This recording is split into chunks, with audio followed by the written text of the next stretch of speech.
scoop na lang natin. Parang toothpaste lang. Yan. So medyo dadamihan ko na para alam nyo kung paano tanggalin yung excess. Okay, so nandun siya. So dito ang gagawin ko, i-zoom in ko para mas kita. Yan. Okay, game? Ready na? So dito, naglalagay ako ng excess dito sa may cuticle area. Kita nyo? Yes. Ang dami, no? So okay lang yan. Para lang visible, no? So dito, kung mapapansin nyo, anong napansin nyo? Sobra yung sa ilalim. Ang daming excess. Mm-hmm. Tsaka nabibitawan ko. Mm-hmm. Pwede kong bitawan. Pag, yung ibang glue, pag binitawan mo, Maangat. Maangat.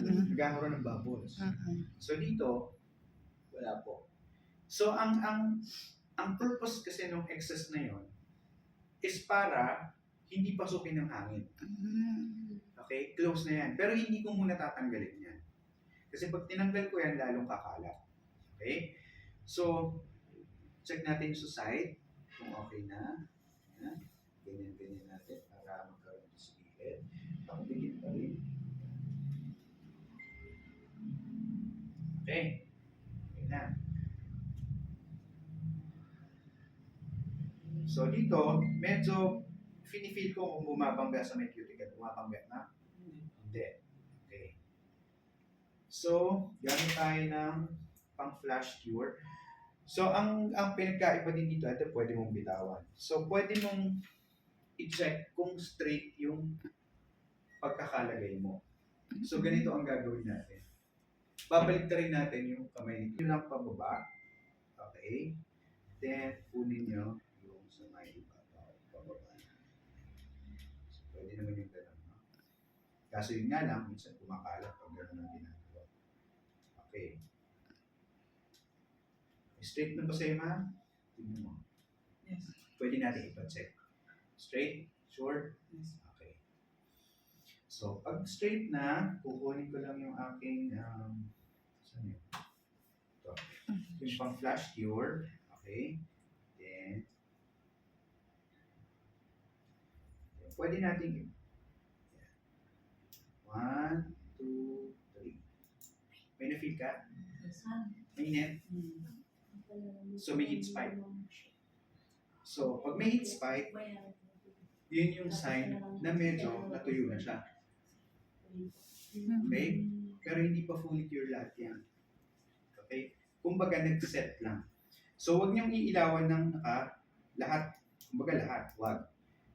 Kaya lang natin siya inilawan dito is para makuha pa natin yung excess sa ilalim. Okay? So, paano natin kukunin yung excess sa ilalim? Kapag may mga extra kayong tips, pwede niyo po siyang gamitin. Okay? Alalay sa ibabaw, sa ilalim. Ito ha. Kita niyo? Ayan. Tatanggalin natin yung excess. Okay? So, ayan. So, pwede niyo itong ilipat dun sa susunod na kuko. Okay? Para hindi naman sayang. Pero kung marami kayo pang bili. Okay? Yan, medyo makapal yung ilalim.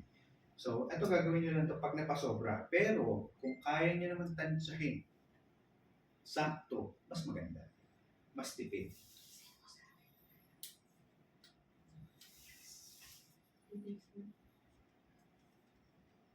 Kapag may question ha, tanong lang.